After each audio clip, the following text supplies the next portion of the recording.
TikTok was the most downloaded app of 2019, more than any other app in the country.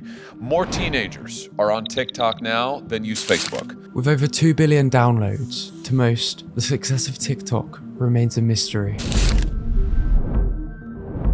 The app's concept is simple. You're immediately shown a series of videos, each just seconds long. Your data is then processed using principles from the gambling industry to keep you on the app as long as possible. Instead of deciding what to watch yourself, TikTok does this for you. And this aggressive use of data collection and AI has produced the highest proportion of viral bad advice that I've ever seen.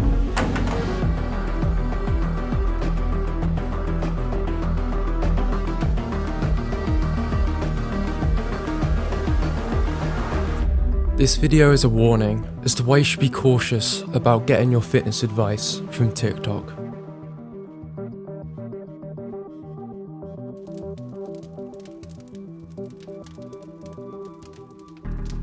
Imagine you're hungry, sat at a buffet with every food available. If you're like most people, you'll likely go for the most satisfying, even though it's very rarely the healthiest. This seems to be the same with TikTok. It's often the unhealthy, instantly satisfying content which does best. A common example of this is shocker content.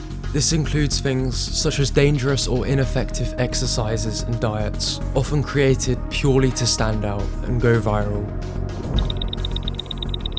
It doesn't reward what's true or what's meaningful. It's really just rewarding the things that tend to keep people back addictively. The business model is addiction in this race to the bottom of the brainstem for attention. Similarly, you have shortcut content, which consists of people who seem to have found some sort of cheat code to fitness. All you have to do is search lose fat to immediately find an example.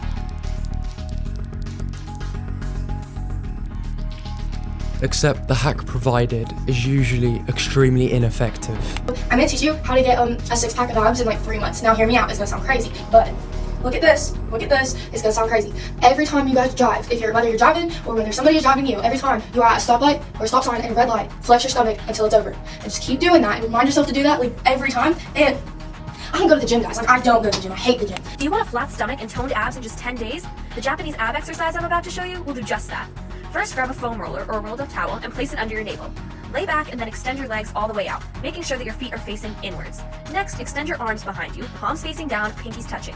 Hold this position for 5 minutes, 10 days in a row, and you should start to see results. But then there's another form of content, which can only be referred to as tailored toxic advice. You might think people are idiots for believing the clips just shown, but if you look closer, these videos are getting millions of views, with many comments asking things like, is it good for 13-year-olds? And the reason for this is, yes, TikTok has a high proportion of kids, but it's also due to the way the algorithm works. It shows you more of the content you watch, to keep you on the app as long as possible. So if you're likely to fall for these fitness shortcuts, or viral fads, you're probably going to be fed exactly that by the algorithm. It doesn't give you what you need, it gives you what you want. If you follow fake natural bodybuilders because you want to believe you can gain 40 pounds of muscle in a year, you're more likely to be shown fake naturals. If you have an undiagnosed eating disorder, it's not uncommon for the algorithm to pick up on this and show you content romanticizing eating disorders. If you believe fitness hacks are going to get you the results you want, you'll be shown more fitness hacks. If you want to get rid of thigh fat, you definitely want to keep listening. I have a super easy tip for you. Sit on a chair and place your feet on the floor, knees bent at a 90-degree angle. Put your palms on the outside of your knees. Push your knees outward against your palms and simultaneously press inwards with your hands. Hold for 1 minute while breathing normally. Soon, you should start to see some results. And this is why, when you look at the comments on some videos, everyone seems to have the same hive mentality, often supporting awful advice. Everyone is being given what they want instead of what they need, and this is a problem. The reason for all the views and likes on bad advice is because the TikTok algorithm has found all the people inexperienced enough to believe it, watch, and leave a like. If TikTok showed a video explaining that there's no shortcuts in fitness to a beginner who wants to believe in shortcuts, they probably won't like the video, so TikTok simply doesn't show them what they need to see, because it will negatively affect watch time. This is particularly concerning, considering TikTok's demographic is mostly teenagers. And as the rational part of the human brain isn't fully developed until around age 25, it's no surprise as to why bad advice does so well on the app. The result of this is millions of people getting their hopes up, following useless or harmful advice and ultimately not achieving their goals. Another example of this is this app stimulator belt promoted by two TikTokers with millions of mostly young followers. They mostly sell because people buy them for the wrong reasons. They feel like a shortcut, despite the fact ab stimulators for muscle gain and fat loss are not supported by any conclusive scientific evidence. If you follow the link to the product, the only information you can find on the page was that it was used by these two TikTokers. This is all it took for what is probably thousands of people to spend their money. Of course, this goes on other social media platforms, but the way in which TikTok aggressively dictates what you watch, their predominantly younger audience, and the algorithm's tendency to serve the instantly gratifying content which you want instead of what you need is why bad fitness advice has never spread so quickly. Part of the reason for all the bad advice on the app is TikTok's favoured content style. Why waste time? Say lot word when few word do trick. The problem here is that videos which are just seconds long can contain very little substance and rarely require any form of critical thinking. As a physicist once said, everything should be made as simple as possible, but no simpler. Many important fitness concepts simply cannot be explained in seconds, no matter how good the teacher. It almost always results in oversimplification and miscommunication. For example, this video showing you how to get abs. When I first started training, I used to train abs for hours each week, which was completely unnecessary. And because of videos like this, I'm sure there's plenty of people making the same mistake, and they'll probably never see their abs, because this completely ignores the fact that being in a caloric deficit for most people is how to get abs. A very important point which was left out. Creators are encouraged to be flippant with their wording, to compete for the attention of viewers with the few seconds they have. Americans now spend more time on TikTok than YouTube, and a lot of people seem to be getting their fitness advice on the platform, where you have people who don't understand caloric balance learning about things like intermittent fasting, or people who don't exercise being told to take collagen as a fat burner, with no mention of relativity or the effective use case. Even if the advice was all clear, concise and accurate, 𝐚𝐼𝐶 states a very important metaphor in The Shallows. Once I was a scuba diver in the sea of words, now I zip along the surface like a guy on a jet ski. If the sea represents fitness knowledge, you simply cannot go deep enough with TikTok. You may be able to skim over a lot of basic concepts quickly, but to understand things properly, to go deeper, you need longer format videos, articles and books. To learn what a 30-minute YouTube video could teach you on TikTok would be like doing a giant jigsaw puzzle. While there's plenty of excellent creators who have found a way to give good fitness advice, the environment of TikTok limits advice to fragmented basic concepts, and even then, the good videos are mixed in with a large amount of bad viral advice, which is why watching too much of the short form content, especially for beginners, can be bad. Now, a sensible thing to do would be to use the app in moderation, except when you use TikTok, you are not in control. TikTok are a Chinese company owned by ByteDance. A 2017 law in China means that the company's data is available to the Chinese Communist Party, and it's no surprise as to why they may be interested in such a platform.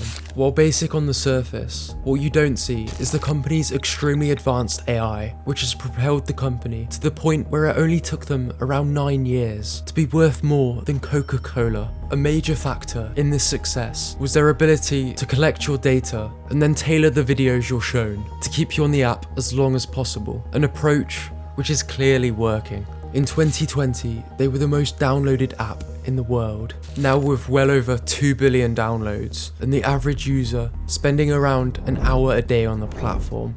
Everything about the app is optimized to be as addictive as possible, and this is no coincidence. We now know that many of the major social media companies hire individuals called attention engineers who borrow principles from Las Vegas casino gambling, among other places, to try to make these products as addictive as possible, because that maximizes the profit that can be extracted from your attention and data. TikTok are simply the best at doing this. Like a gambler pulling on a slot machine, users are encouraged to keep swiping again and again to chase the next mini dopamine hit, to gather the data they need to keep you there as long as possible. They gather your voice print, face print, location, how long you watch content, what's in your clipboard, basically every single thing they can. Just look at this. A recent iPhone software update included copy and paste detection. What you see here is everything being typed out is immediately copied and sent back to TikTok.